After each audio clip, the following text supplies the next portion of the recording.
So, Bob, let's take another look at that weather now. How are things picking up around our area? Well, it's interesting. It's all about timing. We're in a high risk with something I haven't seen in 30 years here doing the weather. A high risk, meaning there's a high risk of severe thunderstorm warnings. And we've already had one. It has expired, by the way, in Manatee County. That is now expired. It was to expire at 7. It is now expired. So that's a good sign. But there are more storms off in the Gulf, and that's what kind of concerns me. It's the actual squall line that's developing out ahead of the cold front. Now, the storms to the north of us have just been explosive with tornado and tornado warning one after another all throughout north central Florida and the coast there. So we'll have to keep an eye on the actual front too.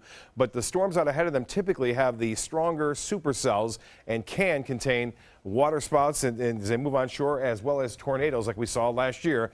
Windy weather already out there at Anna Maria.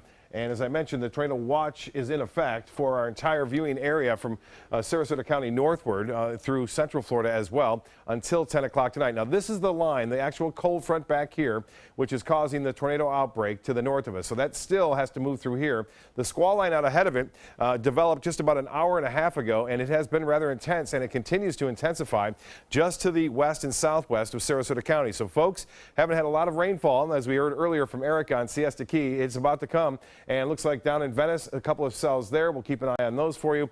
Right now, as they move ashore, more than likely 40 to 50 mile an hour winds. Some of them could get up as high as 60 to 70 miles an hour winds. We saw that earlier with the cells to the north. This is the actual front. So we had the first round. And once these move on shore and into inland counties, there's a potential for tornadoes to develop there too. So although the coastal counties may see a little break that we're seeing now in Manatee County with that expiration of that severe thunderstorm warning, there's going to be a little reprieve. And then in about an hour and a half from now, another line of intense storms will move through there. But then inland storms, also a possibility of producing an isolated tornado or two.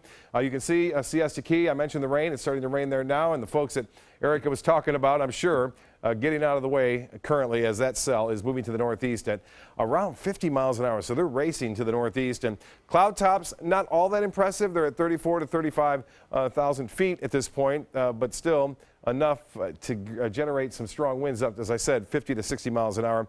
And there's some rotation, or at least some indication of some wind shear to the north of us near Anna Maria Island. These cells are the ones I talked about that we'll have to watch closely. Right now, some light rain near Venice and Osprey.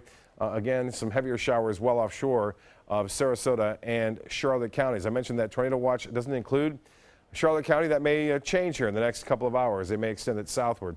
Now, as far as the storms themselves out here, the timing of them right around 9 o'clock for Sarasota, that's if it moves at the current rate. It could actually pick up some speed. So that particular cell offshore will take about an hour and a half from now to get on shore. And then this line is the front, which will be dropping southeastward.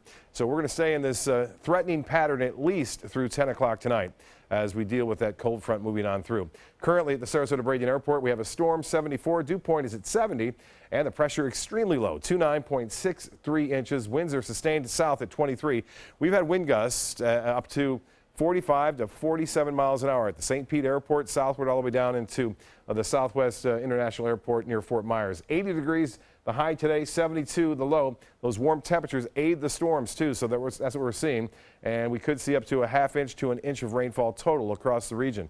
And that's a good thing. We need the rain, but we don't need these severe storms. And looks like we're going to continue to see those. Mid-70s right now, upper 70s inland. Sebring now at 79. A lot of folks asking what the difference is between a watch and a warning. And that's an excellent question, because a watch just means be careful. There's a chance that we could see some warnings, like winds up to 60 miles an hour.